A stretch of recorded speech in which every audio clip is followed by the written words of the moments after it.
នៅថ្ងៃទី23ខែកញ្ញាឆ្នាំ2025លោកឧត្តមសេនីយ៍តូឡៅសុខាស្នងការនគរបាលខេត្តមណ្ឌលគិរីបានដឹកនាំកម្លាំងចុះពិនិត្យនៅជួយសង្គ្រោះប្រជាពលរដ្ឋដែលរងផលប៉ះពាល់ដោយទឹកជំនន់ទឹកភ្លៀងក្នុងស្រុកកោះញែកយោងតាមលោកស្នងការមានប្រសាសន៍ថាស្រុកកោះញែកបានរងផលប៉ះពាល់ខ្លាំងជាងគេដោយសារឥទ្ធិពលព្យុះនិងទឹកភ្លៀងហេដ្ឋារចនាសម្ព័ន្ធផ្លូវថ្នល់និងស្ពានមួយចំនួនត្រូវបានជន់លិចដែលធ្វើឲ្យប៉ះពាល់ដល់ការធ្វើដំណើររបស់ប្រជាពលរដ្ឋប្រតិបត្តិការជួយសង្គ្រោះបានធ្វើឡើងនៅក្នុងភូមិចំនួន5រួមមានភូមិអន្ត្រេះភូមិអពូនលើភូមិឈួលភូមិស្រែសង្គមនិងឃុំស្រែហ៊ុយលោកស្នងការបានជំរុញឲ្យកម្លាំងនគរបាលបន្តយកចិត្តទុកដាក់ខ្ពស់លើសុវត្ថិភាពរបស់ប្រជាពលរដ្ឋដោយត្រៀមលក្ខណៈជានិច្ចដើម្បីជម្លៀសពួកគាត់ទៅកាន់ទីទួលសុវត្ថិភាពនិងដោះស្រាយបញ្ហាប្រឈមនានាឲ្យបានទាន់ពេលវេលាអាជ្ញាធរនិងសមត្ថកិច្ចគ្រប់លំដាប់ថ្នាក់បានត្រៀមខ្លួនរួចជាស្រេចហើយកំពុងខិតខំប្រឹងប្រែងយ៉ាងពេញទំហឹងដើម្បីដោះស្រាយបញ្ហានេះកងកម្លាំងជួយសង្គ្រោះត្រូវបានបែងចែកនិងកំពុងបន្តប្រតិបត្តិការទាំងយប់ទាំងថ្ងៃដើម្បីធានាថាប្រជាពលរដ្ឋទាំងអស់ទទួលបានជំនួយទាន់ពេលវេលានិងត្រូវជម្លៀសទៅកាន់កន្លែងមានសុវត្ថិភាព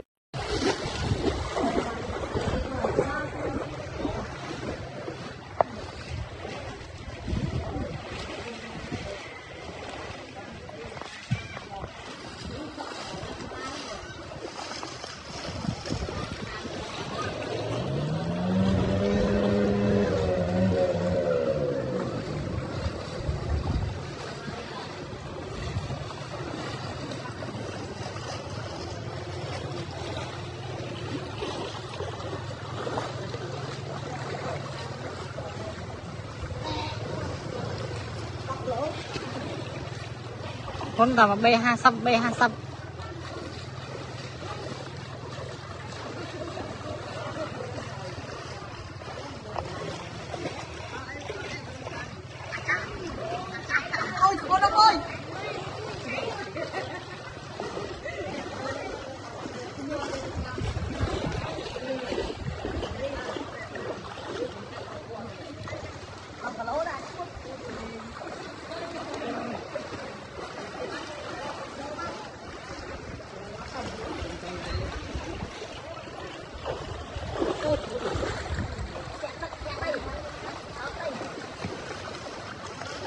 tại nó nộp ly ấy chẳng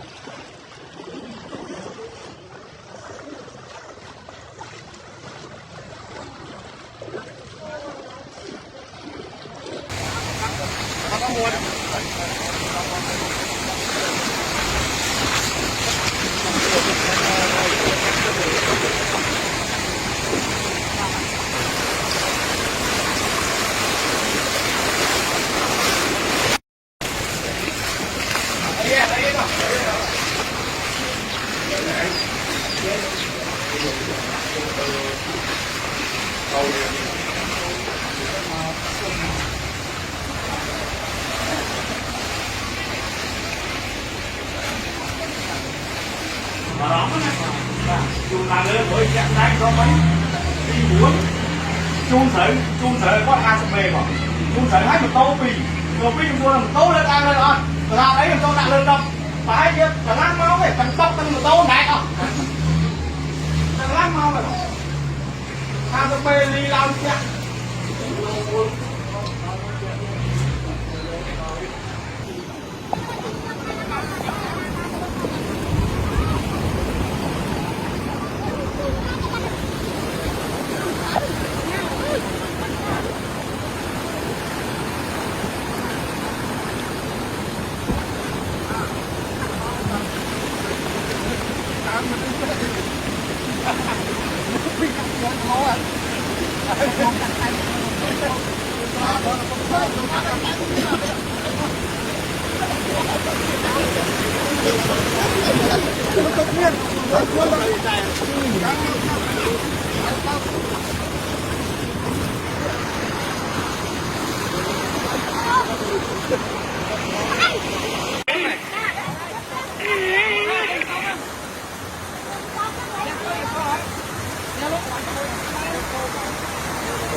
pin về cho phần này cầm phép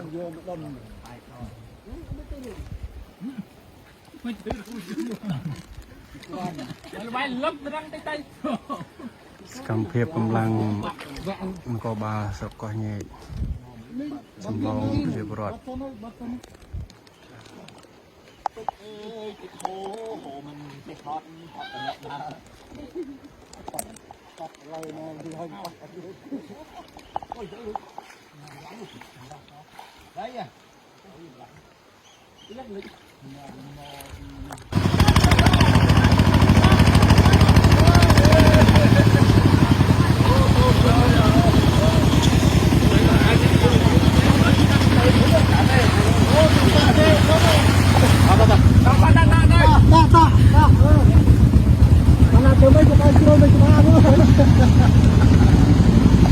เราบุญเบ้นะเราจะไปแขวน